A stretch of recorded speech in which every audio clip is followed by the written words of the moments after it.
of the most terrifying and widespread street gangs in America.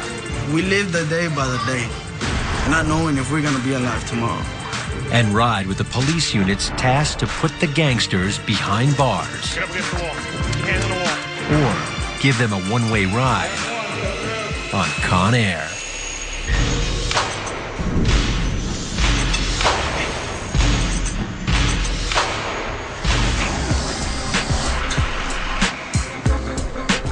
They call themselves Mara Salvatrucha, better known as MS-13.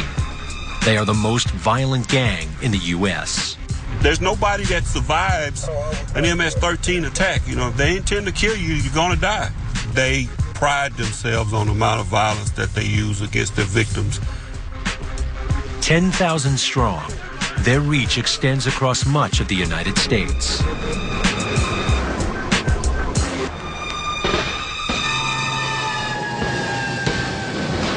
The gang's violence is rooted half a world away and begins nearly 3 decades earlier, during the Civil War in the Central American country of El Salvador. In the 1980s, refugees and soldiers of that bloody conflict fled to America. We were running away from the war in El Salvador, and we thought over here we were going to be in peace. But we arrived and it was a different kind of war. The already crowded Latino neighborhoods in cities like Los Angeles shun the newcomers. It was bad because when you come here, it's a different language, different culture. A man we'll call Santana is a longtime MS-13 member in Los Angeles. I guess they see us inferior because, you know, you could tell that they thought we were nobody. So we had to kind of do something about that, you know what I mean? The established street gangs rob, extort, and terrorize the new immigrants. To survive, the Salvadorans form their own gang, one that's far more violent than any rival. Because MS represent our culture, our people, not in the good way, but in the bad way. Hard-working Salvadorian people represent the good side of El Salvador. MS, for a lot of people, might represent the bad side of El Salvador, but the thing that people don't understand is when we started this back in the 80s, we did this for protection of our own people. Now, if you're Salvadorian and you go somewhere, they're going to think about it twice. And before, they see you like a piece of... It's more about dignity and pride. It's about your country, your culture, who you are. It is believed they take their name from the Salvatrucha guerrillas who fought in El Salvador's Civil War, and Mara from La Mara, a street in San Salvador. And like dozens of Mexican-American street gangs, they also claim the number 13. The meaning varies by clique. For some, the number relates to the 13th letter of the alphabet, M. To police, 13 has a more deadly interpretation. The significance of the 13. 1 shot to the head, 3 to the body, or vice versa. 1 to the body, 3 to the head. Many MS-13 members come from the farms and plantations of El Salvador and have turned a farmer's tool into their weapon of choice. The machete also is one of the tools they use for butchering meat and killing goats and cattle and stuff like that. So they're pretty handy with machetes, as well as working out in the fields, working their crops and stuff in Central America with a machete. So they're real familiar with a machete. It's just like an extension of their hand. Since little, every parent gets their kids to start learning how to use one. That's a natural thing. That's the way I came into it. I was always chopping up wood for my grandparents out there, and now they just stay with me, you know. It's an easy weapon to use if you know how to use it.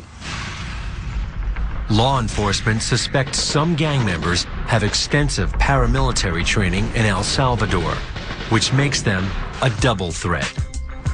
That's a big fear for us when we run across a group of them, because they have the same similar weapons that we do and similar training.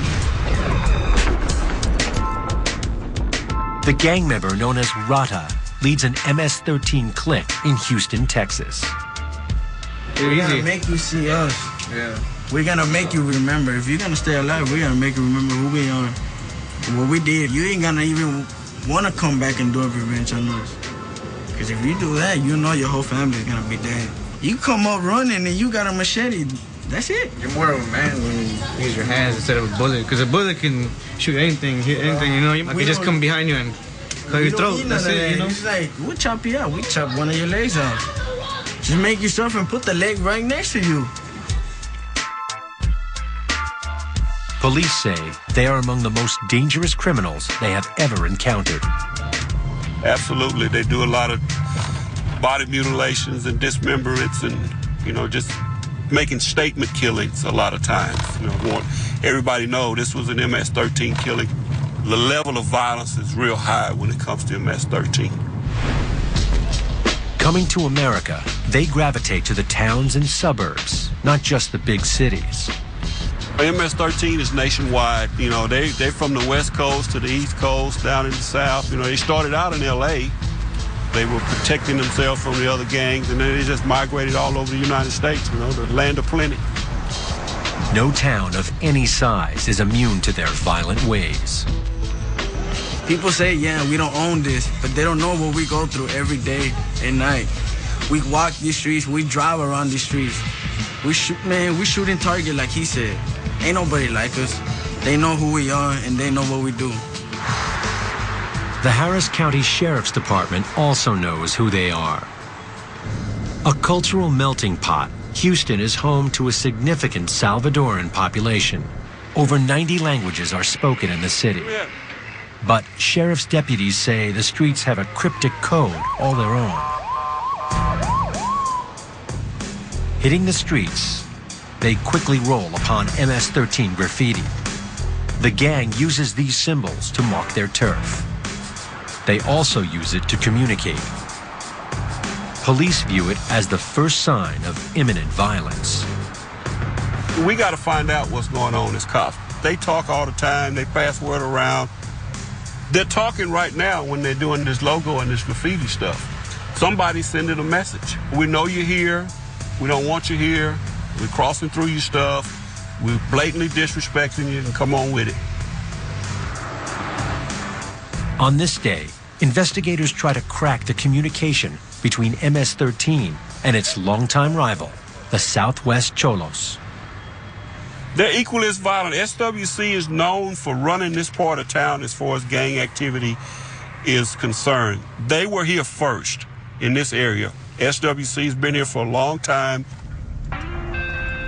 In recent months, the turf war between the two gangs has intensified.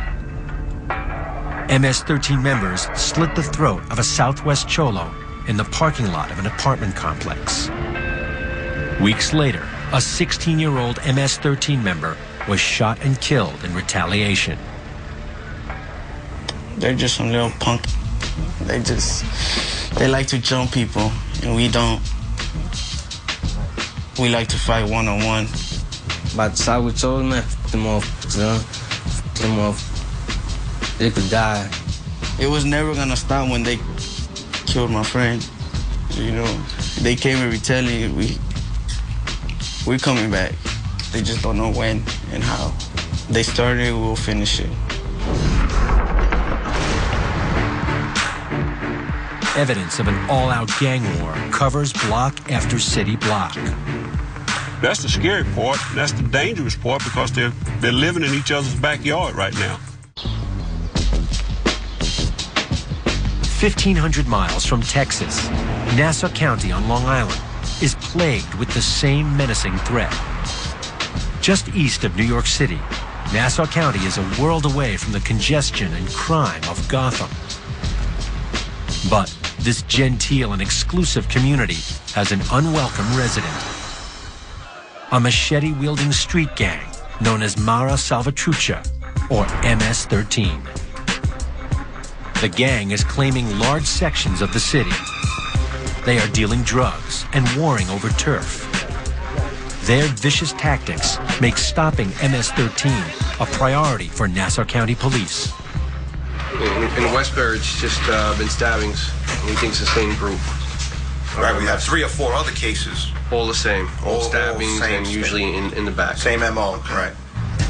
On a typical Friday night in Nassau County, the gang unit gears up to patrol MS-13 territory. We expect that there'll be retaliation on either end this weekend. There's still a lot of activity in the county with MS-18 Street, a couple shootings, a couple stabbings. There was a gang-related killing just last weekend. The MS clique in Nassau County is locked in a violent rivalry with the 18th Street Gang. After the recent killing of an MS member by an 18th gangster, police fear this hot summer night promises still more bloodshed.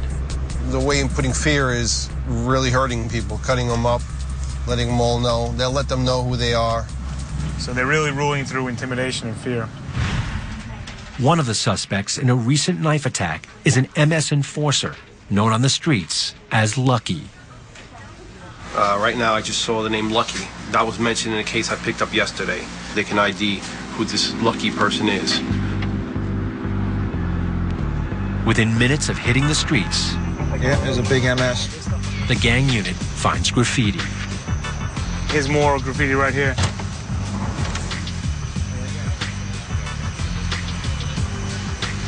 You can see right here a big M and a big S. And you can see it's crossed out with black spray paint right here. And then if you come over here, you'll see the rival gang tagged over MS-13. They wrote SWP-15 right here. So that's the rival gang. MS-13 and SWP, Salvadorans with pride, have been enemies for 2 decades. So some sort of a beating or some sort of a shooting or stabbing, something will happen as a result of this disrespect. I mean, it tells a story is what it does. Streets that are full of families by day are ruled by gangsters after dark. On this night, police hope they can stop the violence between these rivals before it erupts. At 11 p.m., officers spot a group gathered on the street and suspect it could be something more sinister. Hold on, amigo. Open bottles, or did they picked up something? As police approach, Yep, he's off. I got him. Get him. one of the suspects grabs something off the ground and takes off. I'll stay. Let's go. Policia. But his drinking buddies don't have time to escape. Get up against the wall. Hands on the wall. Turn around. Look at me. What is that about? What happened here? How'd you get the stab wound? When I was real young, I got stabbed. Why'd he run? Honestly, I don't know. Who was with you? What's his name? I'm not innocent. So you're telling, do you realize how absurd that is? We saw him grab something from the ground and he ran away. You okay? And he's with you, and we saw you all hanging talking, and then you tell me that you don't know who he is. You had a ratchet? Right, but we saw. You gotta remember, we're watching you. Okay.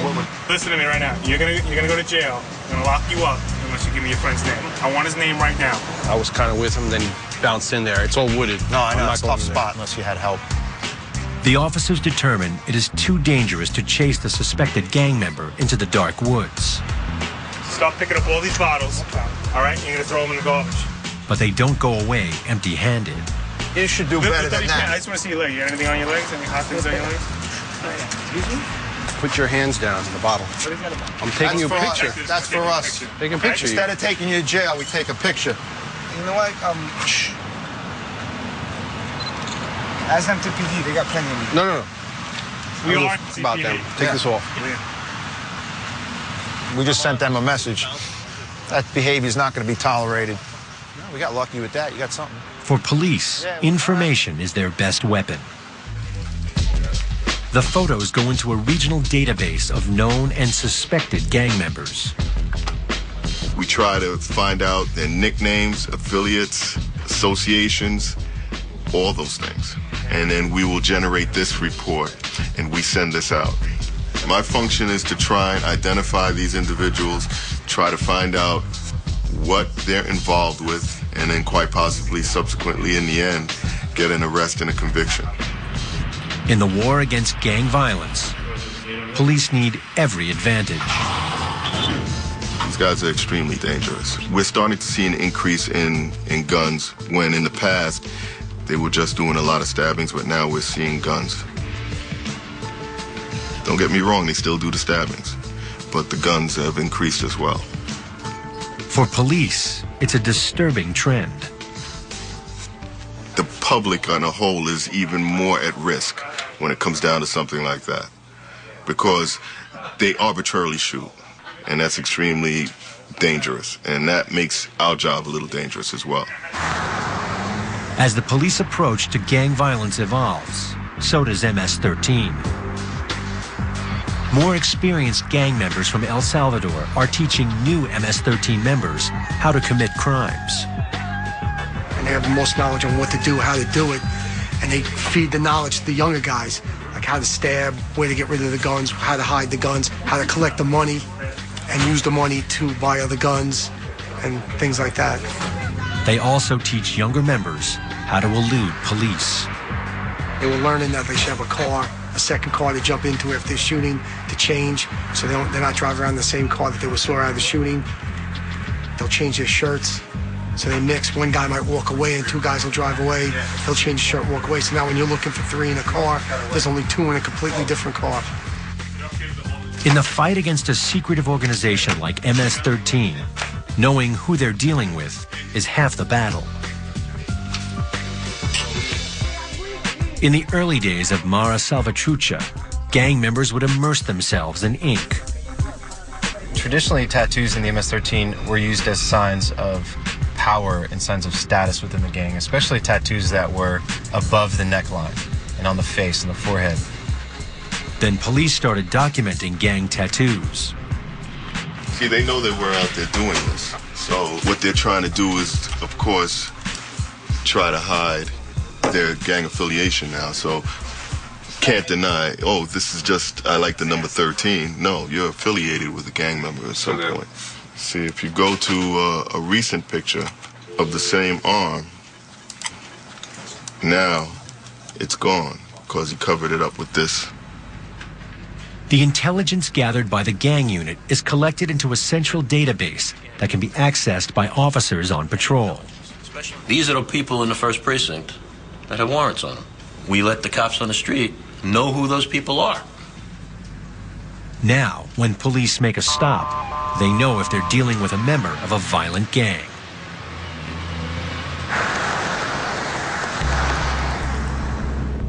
Back on the streets, with each passing hour, the danger of gang violence grows. The gang unit joins a massive police raid on a bar that's frequented by MS-13. You can see all the police activity up here now. What happened here tonight, this is a known MS-13 gang location, and a couple of units from within our department did a licensed premise check on this. They went in looking for any violations with the State Liquor Authority. They went with the fire marshals, our Bureau of Special Operations, plainclothes details, looking to find any violations that were occurring inside of this licensed premise. But just as the investigation wraps up, word comes over the radio. A 16-year-old boy is attacked by a group of gang members and repeatedly stabbed. A vicious crime that has MS-13 all over it. But it appears right now that the victim suffered multiple stab wounds to his back, and he was being rushed to trauma right now. We don't know what his condition is, but the two other SAS detectives are actually on their way to the hospital right now. Eddie, what's up? Rich Roddy, how are you? Okay, I got you. Is he willing to play ball or no? Okay. We're actually right now en route to Winthrop Hospital. We have a guy who was stabbed multiple times in the back by MS-13 gang guys. So we're actually heading over there to interview the victim. If the victim talks, it could be a major break. Hi, bro. Most victims and witnesses are too afraid to testify against the gang. You think this group's for us? It's not related to that, is it? It could be. Yeah, that's what I was afraid of. Within minutes, officers arrive at the hospital. Must have been a house party. Yeah. But they are already too late. This is now officially a homicide. We've been notified by the emergency staff here that the person who was the victim of stab wounds is now deceased. Zach Rosales, the victim, was walking home from a movie when attacked by 8 Hispanic men, calling him the enemy. Witnesses identify the MS-13 gangster known as Lucky. The police put out an APB on Lucky and his accomplices. You know a guy named Lucky, do you? Yeah, we're looking for him. Matter of fact, I've been talking about I have him his all picture. day. I've been working on it tonight. We've been looking for him. How many guys did it?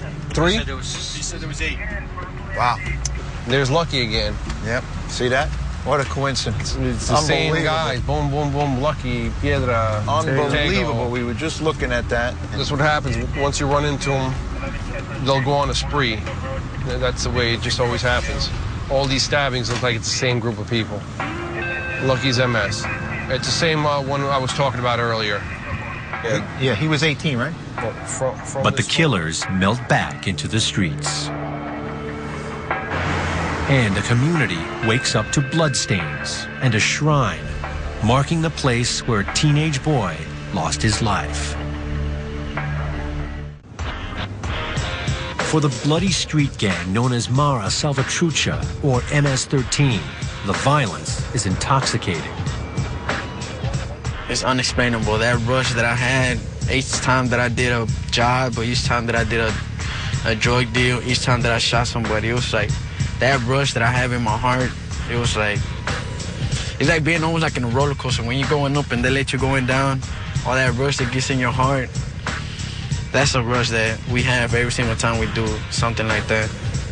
Like mentally, it changes you. Like, what should we care? You know, everybody else trying to shoot us. We know, might as well. We gotta do what we gotta do. You know, it's like kill or be killed. You know, that's what happened. You know, everywhere. MS member Rata and his crew rule a slice of South Houston. Right here, I'm like in Hollywood being here in Houston. We're famous over here. Anybody would like to be chilling with us. Anybody.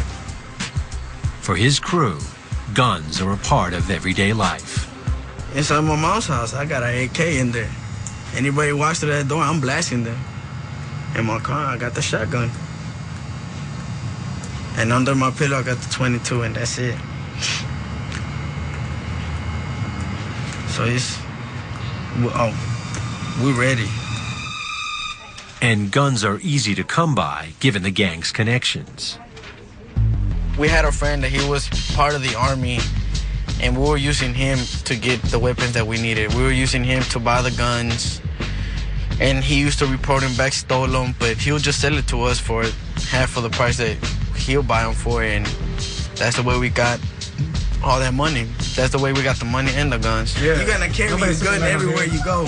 I'm gonna go shoot it. I'm gonna go do it. You know. Yeah. I'll do it. Whatever. You know. So happy with the gun. Yeah. It's like a game. It's a game. It's a like game. playing with fire. Your life being paramount. Let's see if you can stay alive. Yeah. Let's see if you can stay alive. There's a lot of people that the way I see him is the way a white man got their job. They could work in a big company and they live by the day. Let's see who could get promoted the quickest and the fastest, or who could get paid more.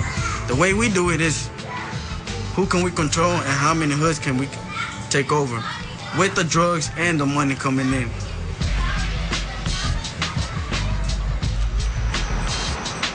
Like the majority of MS members, Rata was born in the U.S. I was born here in Houston, but when I was about 9 months old, my mom went back to El Salvador and I went back with her. So I stood out there like until age, probably like I was like 1.5. I came here on my 2nd birthday and I stayed over here. And when I came over here, it's when I came with my relatives that they were all involved with MS and everything. So I came down with them over here, and that's the way I kind of got started because of my family. And they're one of the original people from MS that started MS over there in El Salvador. As he grew older, he was lured into the gang life by the perceived respect it brought his older family members. I did have a choice, but me seeing my cousins and my brother with all this money, and they kept on saying, well, we got this, we control this, I felt like they had power, and not wanting to feel like that. You cannot blame nobody. A lot of people blame, oh, I never had a father. just a bunch of bullshit. You know what you're doing, you know? Our parents might think that they failed, but no, they didn't. It's just that we're doing it our way, not their way. But membership comes with a price. All MS-13 candidates must earn their place within the gang with a savage beatdown lasting 13 seconds. When I got jumped in, oh my God, I was, 10 years old when I got jumped in. They jumped me with 3 people. They were older than me. They were probably like about 16, 17 years old. And me getting jumped in by them, it was like, I won't forget that. It was like, I took that as a blessing for me. That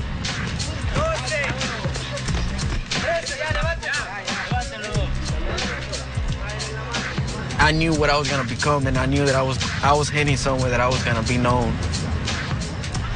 Respect is almost immediate. Oh man, when I started getting my rep and getting my money, man, it's like everybody knew who I was. Ain't nobody would lay a finger on me. Ain't nobody would look at me, not even twice, because they knew who I was and they knew what was I about. Don't mess with Rata. Don't mess with him. Don't mess with, don't mess with none of his crew members, because if it had to do with our family, we'll come back and just kill whoever you with and you. By the age of 12, Rata was a full-fledged member charged with the daily workings of the gang. I'm about to be 12 years old in a week making $1,000. It's crazy. Me, I had to do drive-bys, do drug deals here, I had to jack people for the money.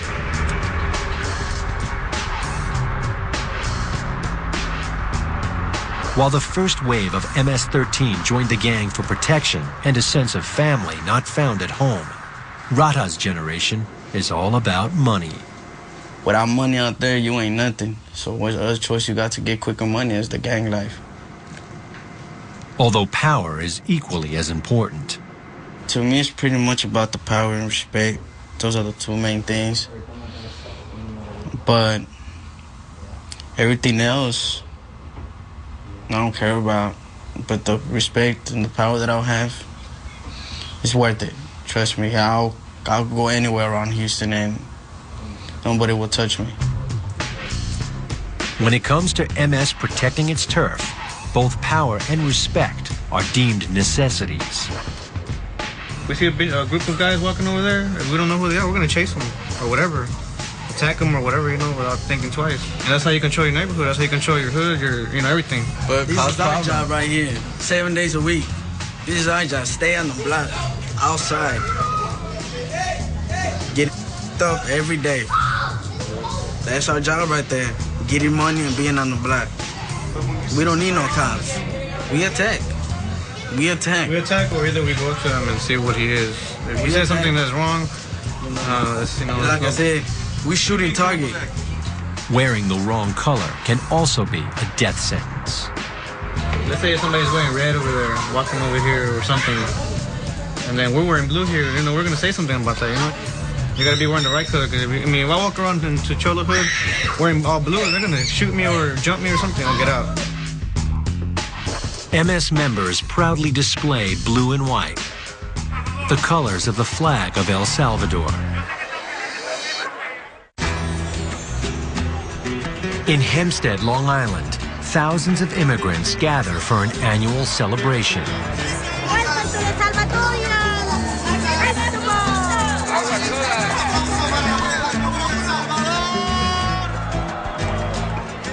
This is the day they flaunt their pride and their massive numbers. It's a sea of blue and white, the national colors of El Salvador. But gang members also wear the blue and white that to them represents MS-13. The Nassau County Gang Unit also makes a show of force. They are still reeling from a brutal murder only days earlier at the hands of a suspected MS-13 member. We want to actually let the people know that we are here. We have the El Salvadorian Festival here in Hempstead. And what we're actually doing here is doing some surveillance for some of the gang members that we know, making sure they don't cause any problems within the crowd. We've been taking photos of some of the people, IDing some of the people. Police are on the lookout for the suspect they believe committed the murder. Even though he's wanted for murder, the MS-13 enforcer known as Lucky could slip into the crowd. Police are also concerned a rival gang will show up to challenge MS-13 members. We have some information that there might be some gang violence going on today between MS and the 18th Street gang. But we definitely expect a large presence of MS-13 members here today. A few hours into the festival, police noticed rival gang members looking for trouble. One of our officers out in the street noticed a group of 18th Street, probably about 15 of them walking in down in the middle, and they started throwing some gang signs toward the MS guys. Signs are specific to each gang, and throwing signs to another gang is seen as disrespect. We were lucky enough to get a bunch of our officers over there in time and get the 18th Street guys out before any really trouble started. Police continue to look for gang members. But picking MS-13 out of a crowd of Salvadorans is harder than it's ever been. The sea of blue envelops the patriotic and the gangsters alike.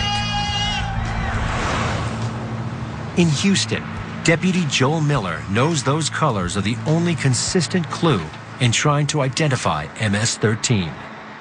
The colors usually stay the same, but you know, we're looking for bandanas, but they're wearing belts. You know, we're looking for tattoos, and they're wearing bracelets or necklaces or dog tags, you know, just whatever they agree to change to throw us off. All over the country, police are on alert when they see the blue symbols of the gang. That's the right colors. It could be something significant to MS-13. They like the blue and white, and that's the shade of blue that could probably be a possibility. On the streets, the gang keeps a low profile, making the job even more difficult for law enforcement. They kind of hide themselves. They don't ride around with a lot of fanfare and a lot of stuff on them like other members, other groups do. You know, you got to kind of read the tattoos, look for the subtle little logos on the car and the graffiti in the air to even know that they're around. In fact, it is the gang's bold and brazen graffiti that allows police the greatest advantage. This is a message to us also. It actually helps us because we know what's going on. Not only do they know what's going on, we know what's going on too. Once Harris County Sheriff's deputies identify the area as MS territory, they can look for those more subtle signs and make traffic stops. Where you from? Salvadorian. You're Salvadorian? Yeah? How long? We saw this guy just randomly checking license plates, so we checked his license plate. It showed that he had no insurance, so that's probably because to stop him. We stopped him on the precept of not having any insurance. He didn't have any ID, no driver's license, no insurance. Asked him where he was from. He was from El Salvador. But they cannot identify the driver as MS-13. Officers cite him for the violations and let him go.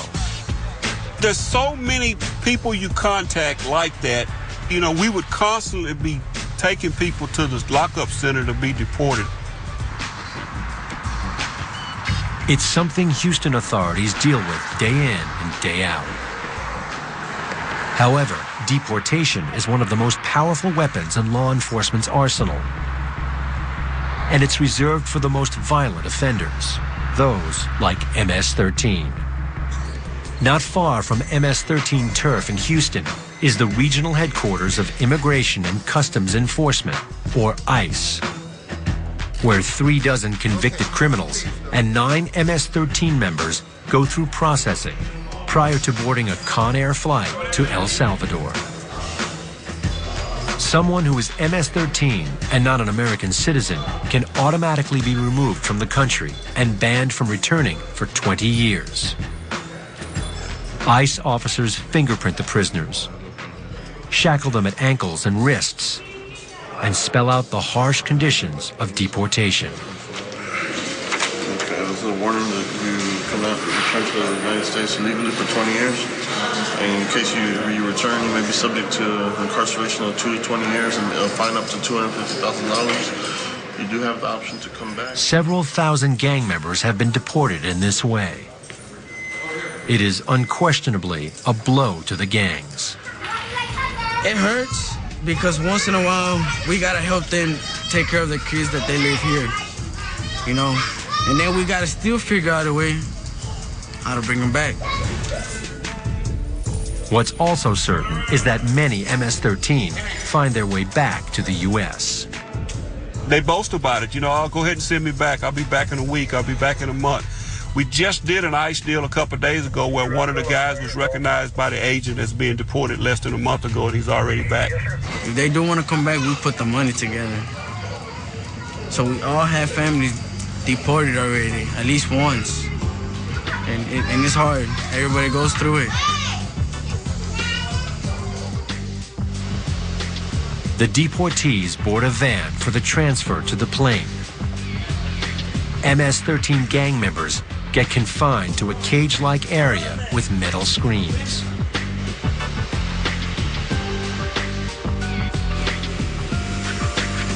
ICE officers remove 9 MS-13 gangsters from the country, for a time at least.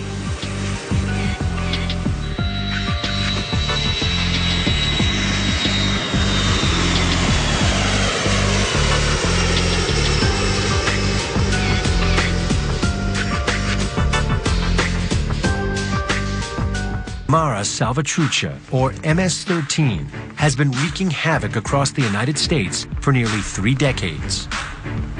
For law enforcement, deportation is one way to slow down the growth of this dangerous gang. MS-13 members who are American citizens cannot be deported. But for these gangsters, the law reserves its most potent tool: federal prison sentences. There's an extra hammer with a federal prosecution. Some of the local gang members, because they've been in and out of the system so many times, they just don't have that fear of local incarceration. You know, it's a whole different ballgame when they're facing a federal prosecution. All of a sudden, when they're federally convicted, they could find themselves in a federal institution out in Idaho or on the West Coast. Prosecutors charge gang members with violations under the RICO laws for racketeering and conspiracy. When convicted, they face federal stretchers that are often long and always served in full. When an individual gets sentenced into the federal system, you know, to 25 years, they're going to serve 25 years. So they're really removed, you know, they're removed from the streets for a significant period of time. Federal prison sentences take the gang members off the streets. But the threat of lengthy jail time has not deterred the spread of MS-13. The MS-13 has a potential presence in just about every community in this country. And the gang shows no sign of letting up. I think we're going to end up becoming more powerful than any other gang in the world. We're going to multiply, and we're going to multiply in big numbers. We're going to take control of everything. For MS, expansion is easy. It's not that how can we recruit, it's just the way we take care of each other. People see that. And young little kids see that. We got other little kids, other family members that they don't want to have no part about this, but their little friends see how we take care of each other. They see, oh man, your cousin is cool, he does this. They take care of each other. How can I get down with them? And that's how it gets started. They want to get down. We tell them how to get down, and they just got to put in work. Is it that we got to see you put in work? We got to see you that we got to test you out. We got to see that you're not going to be a snitch. You're not going to turn your back on us when hard times come around. And as soon as we see that they're worth to be with us, they get initiated. Gang members say the sense of family MS-13 offers is the main draw. It's the way they take care of each other. The family, it comes together. They got different sets of MS, but when it comes down to MS doesn't matter what set you are. We come together as a family, and what we do, that's unstoppable. And they boast law enforcement is no match for a family the size of theirs. I'll give it another 10 years and people will really know who we are. Rata also vows their reign of terror will never stop. You come at us, if you don't kill us, we're coming back at you. And we're coming back strong. And ain't nobody gonna feel sorry for you. Whatever you do, it comes back twice to you. Ain't nobody will touch us. Nobody. Whoever tries, they won't get far. Still, they admit the life is not without sacrifice. The worst I remember is when my friend died in front of me. That's like 06.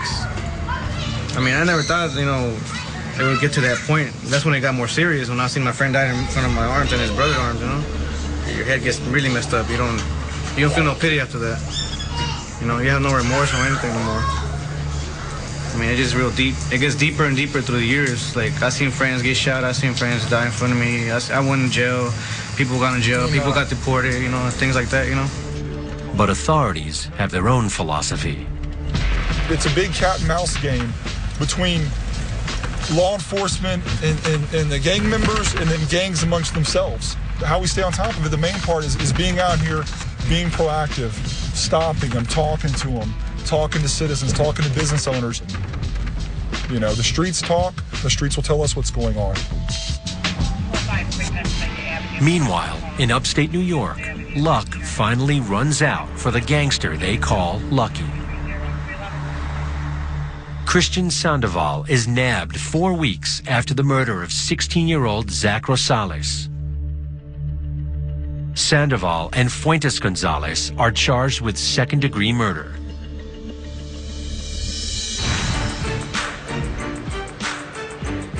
And so it is, another day in the life of a Mara Salvatrucha gang member. We choose our life where we want to live, and we choose how we're going to live. A lot of people give a lot of excuses that they didn't have parents, but you know, if you want to be somebody, you're going to be somebody. If you want to succeed and go on the right path, you're going to be somebody. It doesn't matter if I die or not, I'm gonna be known.